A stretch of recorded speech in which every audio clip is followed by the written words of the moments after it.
Good morning, ಶುಭೋದಯ. ಇವತ್ತಿನ ನುಡಿಮುತ್ತಿ ಏನಪ್ಪ ಅಂತ ಅಂದರೆ, ಭಗವಂತನನ್ನು ನಾವು ಹೊರಗಡೆ ಆರಾಧನೆ ಮಾಡೋದಕ್ಕಿಂತ ನಮ್ಮ ಹೃದಯದಲ್ಲಿ ಆರಾಧನೆ ಮಾಡಿದ್ರೆ ಶಿವ ಮೆಚ್ತಾನೆ ಅಂತ ಹೇಳ್ತಾ ಇದೆ ಇವತ್ತಿನ ಕತೆ. ಒಂದೂರು, ಆ ಊರಿನಲ್ಲಿ ರಾಜ್ ಸಿಂಗ್ ಅಂತ ಒಬ್ಬ ಮಹಾರಾಜ ಇರ್ತಾನೆ.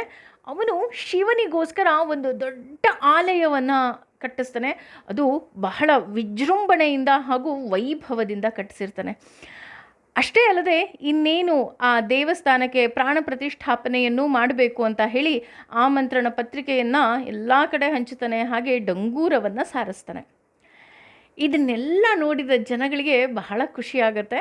ಹಾಗೆ ಆ ಊರಿನಲ್ಲಿ ಒಬ್ಬ ಪುರಸರ್ ಅಂತ ಒಬ್ಬ ಬಡವ ಇರ್ತಾನೆ.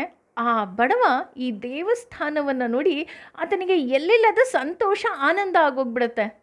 ಅಪ್ಪ, ಎಷ್ಟು ಚೆನ್ನಾಗಿ ಕಟ್ಟಿಸಿದನಲ್ಲ ನಮ್ಮ ಮಹಾರಾಜ ಈ ದೇವಸ್ಥಾನವನ್ನು ಅಂತ ಆಸೆಪಟ್ಟು, ಆದರೆ ನನಗೂ ಸಹ ಭಗವಂತನ ಮೇಲೆ ಭಕ್ತಿ ಇದೆ, ಆದರೆ ಈ ರೀತಿ ವೈಭವದಿಂದ ವಿಜೃಂಭಣೆಯಿಂದ ದೇವಸ್ಥಾನ ಕಟ್ಟಿಸೋ ಶಕ್ತಿ ನನಗಿಲ್ವಲ್ಲ ಅಂತ ಏನು ಮಾಡ್ತಾನೆ, ಅವತ್ತಿನಿಂದ ಧ್ಯಾನಾಸಕ್ತಿಯಲ್ಲಿ ಪ್ರತಿನಿತ್ಯ ತಾನು ಧ್ಯಾನದಲ್ಲಿ ಕೂತ್ಕೊಂಡಾಗ ಇಟ್ಟಿಗೆ ಮರಳುಗಳನ್ನು ತನ್ನ ಮನಸ್ಸಿನಲ್ಲೇ ಕಲ್ಪನೆ ಮಾಡಿಕೊಂಡು ಬಹಳ ವಿಜೃಂಭಣೆಯಿಂದ ದೇವಸ್ಥಾನವನ್ನು ಕಟ್ಟೋದಕ್ಕೆ ಶುರು ಮಾಡಿಬಿಡ್ತಾರೆ.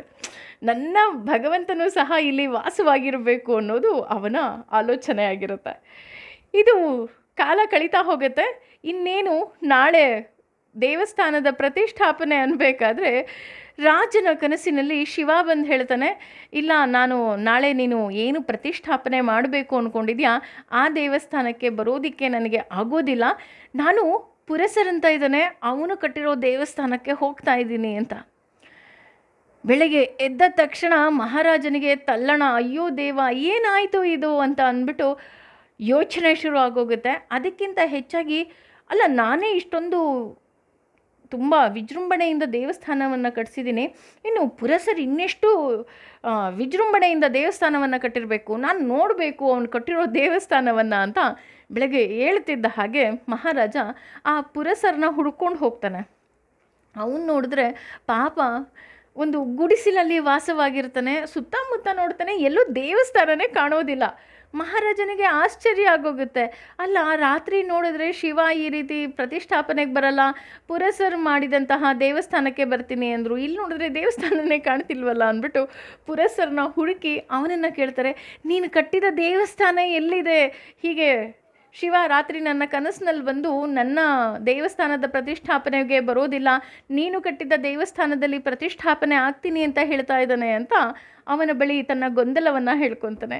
ಆಗ ಪುರಸರ್ ತುಂಬ ಸಂತೋಷದಿಂದ ಹೇಳ್ಕೊತಾನೆ, ಮಹಾರಾಜ, ನಾನು ಕಟ್ಟಿದಂತಹ ದೇವಸ್ಥಾನ ಎಲ್ಲೋ ಇಲ್ಲ, ಅದು ನನ್ನ ಹೃದಯದಲ್ಲಿದೆ. ನಾನು ಧ್ಯಾನದಲ್ಲಿ ಹಾಗೂ ಮನಸ್ಸಿನಲ್ಲಿ ಶಿವನಿಗೋಸ್ಕರ ಆಲಯವನ್ನು ಕಟ್ಟಿಸ್ದೆ ಅಂತ. ಅಂದರೆ ಈ ಕಥೆಯ ಅರ್ಥ ಏನಪ್ಪ ಅಂದರೆ, ಭಗವಂತ ಹೊರ ಜಗತ್ತಿನಲ್ಲಿ ಏನೆಲ್ಲ ಸಿಗ್ತಾ ಇದೆ ಅದಕ್ಕೆ ಆಸೆ ಪಡೋದಿಲ್ಲ, ನಮ್ಮ ಮನಸ್ಸನ್ನು ಆತ ಬೇಡ್ತಾನೆ. ಅದಕ್ಕೆ ನೋಡಿ ದಾಸರು ಎಷ್ಟು ಸುಂದರವಾಗಿ ಹೇಳ್ತಾರೆ ಅಂದರೆ, ಕೆರೆಯ ನೀರನ್ನು ಕೆರೆಗೆ ಚೆಲ್ಲಿ ವರವ ಪಡೆದವರಂತೆ ಕಾಣಿರು ಅಂತ ಹೇಳ್ತಾರೆ. ಅಂದರೆ ನಾವೇನು ಮಾಡ್ತೀವಿ, ಭಗವಂತನೇ ಕೊಟ್ಟಂತಹ ಹಣ್ಣು, ಕಾಯಿ, ಹೂವು ಎಲ್ಲವನ್ನು ಅವನಿಗೆ ಅರ್ಪಿಸಿ ವರ ಕೊಡು ಅಂತ ಕೇಳ್ತೀವಿ. ಆದರೆ ಭಗವಂತ ಅದು ಯಾವುದನ್ನೂ ಸಹ ಕೇಳೋದಿಲ್ಲ. ಭಗವಂತ ಕೇಳೋದು ಒಂದೇ, ನಮ್ಮ ಮನಸ್ಸನ್ನು. ಆ ಮನಸ್ಸಿನಲ್ಲಿ ನಾವು ಭಗವಂತನನ್ನು ಪ್ರತಿಷ್ಠಾಪನೆ ಮಾಡಿಸಿ ಅಲ್ಲಿ ಅವನನ್ನು ಪೂಜಿಸಬೇಕು. ಏನಂತೀರಾ? ಯೋಚನೆ ಮಾಡಿ. Thank you.